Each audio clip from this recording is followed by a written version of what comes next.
सन को ऑर्बिट करने वाला एक स्टार साइज स्ट्रक्चर, जिसकी मदद से हम सन की एनर्जी को स्टोर करके अपने लिए इस्तेमाल करेंगे।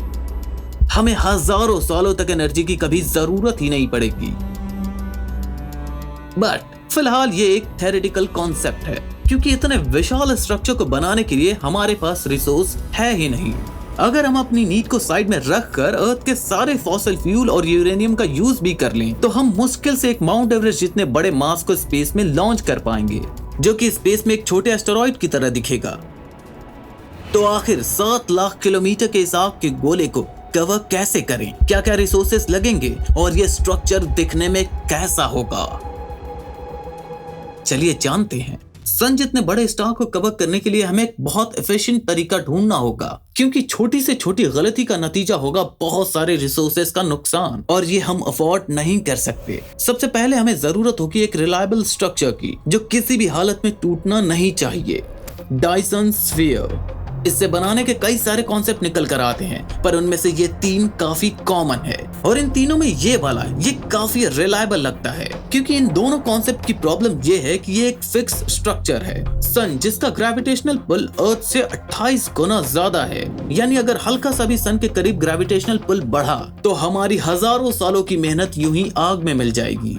लेकिन ये थर्ड कॉन्सेप्ट जो बना है काफी सारे छोटे छोटे इंडिपेंडेंट पैनल से, छोटे सन के लिए, हमारे लिए ये 1 किलोमीटर के होंगे।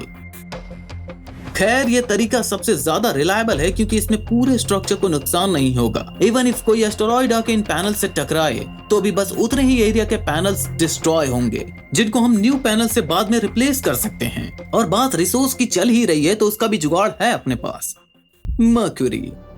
ये प्लैनेट सन के बहुत करीब है, प्लस इसकी ग्रेविटी भी बहुत कम है। इसमें कोई एटमॉस्फेयर नहीं है और इस प्लैनेट में मेटल की भी कोई कमी नहीं है, तो रिसोर्स की भी इतनी प्रॉब्लम नहीं होगी और हमें सन तक पैनल्स लॉन्च करने में ज्यादा टाइम नहीं लगेगा। मर्क्यूरी पर बेस बनने के बाद हम आसपास के प्लैनेट्स जैसे वीनस और मार्स पर भी रिसोर्स की माइनिंग कर सकते हैं, और यहाँ तक कि आसपास के एस्टेरॉइड की भी माइनिंग कर सकते हैं।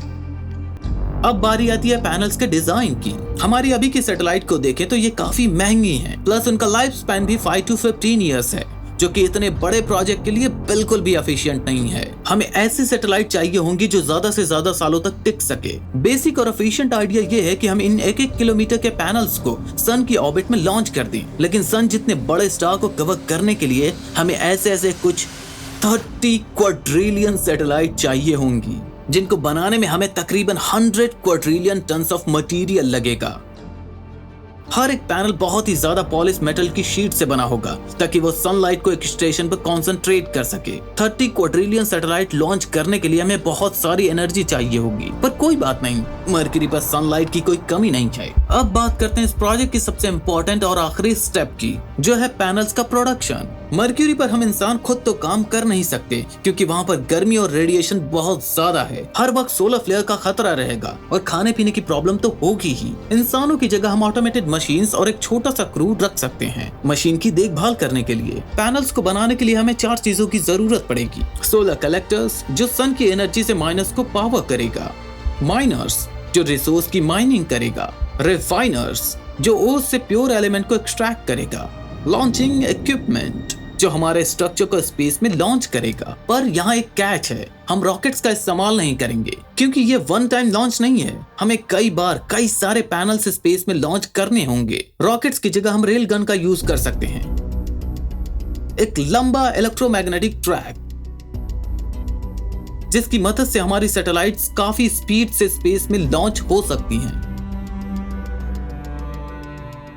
ये पैनल ऑर्बिट में जाते ही अपना काम शुरू कर देगा। एक पैनल दूसरे पैनल को बनाने की एनर्जी देगा, वो 2 मिलकर और 2 नए पैनल्स को बनाने की एनर्जी देंगे। फिर 4 से 8, 8 से 16, 16 से 32 एंड सो ऑन। और सब कुछ प्लान के मुताबिक चलता रहा तो ज्यादा नहीं, बस कुछ 10 सालों में ये सन को घेर लेगा। एक न्यूक्लियर रिएक्टर से 100 क्वाड्रिलियन गुना ज्यादा पावरफुल और 1 ट्रिलियन न्यूक्लियर बॉम्ब जितनी एनर्जी हर सेकंड प्रोड्यूस करने वाला ये सन, अगर हम लोग इनमें से निकलने वाली 1% एनर्जी को भी स्टोर करने में सफल हुए तो जानते हो हम क्या क्या कर पाएंगे? हम बाकी के प्लैनेट्स पर इंफ्रास्ट्रक्चर बना सकते हैं।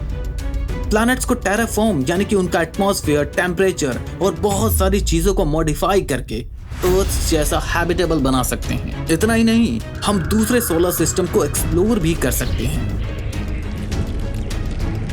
तो सोचो, अगर हम सन की 100% एनर्जी लेने में सफल हो गए तो क्या होगा।